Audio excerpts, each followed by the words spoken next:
Good morning प्यारे बच्चों। हाँ तो प्यारे बच्चों, आज हम पढ़ेंगे अवरोही क्रम। और इससे पहले हमने आरोही क्रम है वो पढ़ा। अवरोही क्रम है वो घटते क्रम को कहते हैं, जिसमें बड़ी संख्या पहले आए और छोटी संख्या बाद में आए, उसे अवरोही क्रम है वो कहते हैं। तो इसमें देखो, सबसे पहले हम इस पहले उदाहरण को देखेंगे जिसमें हमारे पास ये संख्या है। इसको अवरोही क्रम है उसमें शेड करेंगे, अवरोही क्रम में है वो इनको जचाएंगे।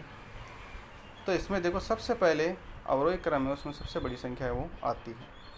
तो हमारे पास इसमें सबसे बड़ी संख्या है 83। तो 83 को हमने यहाँ पर लिख दिया। फिर उसके बाद में देखो, 83 उससे छोटी संख्या कौन सी है? तो 83 छोटी संख्या हमारे पास 72। तो 72 को हमने यहाँ पर लिख दिया। फिर उसके बाद में हमारे पास 72 से छोटी संख्या है 65। तो हमने 65 को यहाँ पर 72 के आगे लिख दिया। फिर 65 है उससे छोटी संख्या है 56। तो हमने 56 को यहाँ पर 65 के आगे यहाँ पर लिख दिया। उसके बाद 56 से छोटी संख्या है 43। तो 43 को हमने यहाँ पर लिख दिया। तो ये हमारा अवरोही क्रम है वो पूरा हुआ, जिसमें सबसे पहले सबसे बड़ी संख्या 83 आई, फिर उससे छोटी 72, फिर उससे छोटी 65, फिर उससे छोटी 56 और फिर उससे छोटी 43। अवरोही क्रम में उसमें सबसे पहले सबसे बड़ी, फिर उससे छोटी, फिर उससे छोटी और फिर उससे छोटी जो संख्या होती है वो उनके आगे आती है। तो ये हमारा पहला उदाहरण है वो हुआ। अब उदाहरण 2 है वो हम देखेंगे।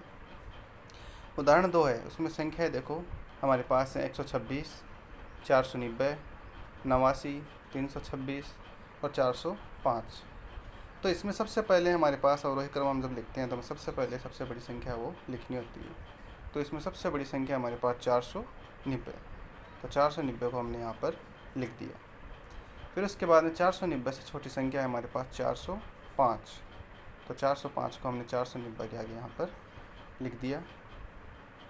उसके बाद में हमारे पास संख्या है 326। तो हमने 326 है उसको यहाँ पर 405 के आगे यहाँ पर लिख दिया। अब देखो, 326 से छोटी संख्या कौन सी है? तो हमारे पास है 126। तो 126 है, इसको हमने यहाँ पर 326 के आगे वो लिख दिया। अब देखो, 126 है उससे छोटी संख्या कौन सी हमारे पास? वो है 89। तो 89 को हमने 126 के आगे लिख दिया। तो ये हमारा अवरोही क्रम है वो पूरा हुआ, जिसमें 490 आए पहले, उसके बाद में 405, फिर 326, फिर 126, फिर 89 हो गए। अब देखो तीसरा उदाहरण है।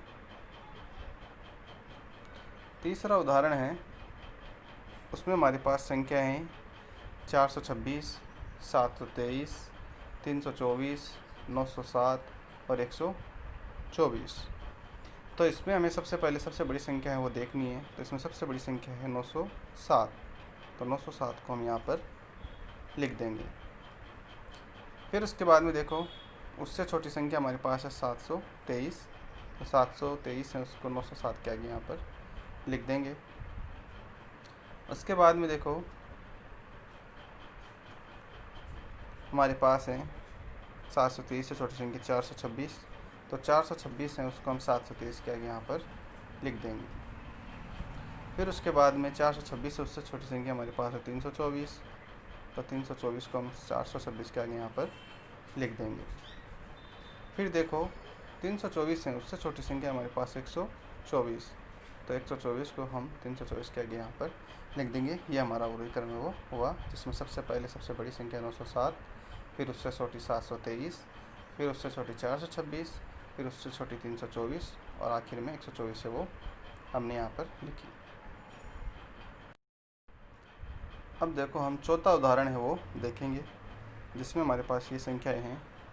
पहली संख्या 9765, दूसरी 3214, तीसरी 5340, चौथी 4715 और पाँचवीं 1026। ये 5 संख्या इनको हमें अवरोही क्रम में वो सेट करना है।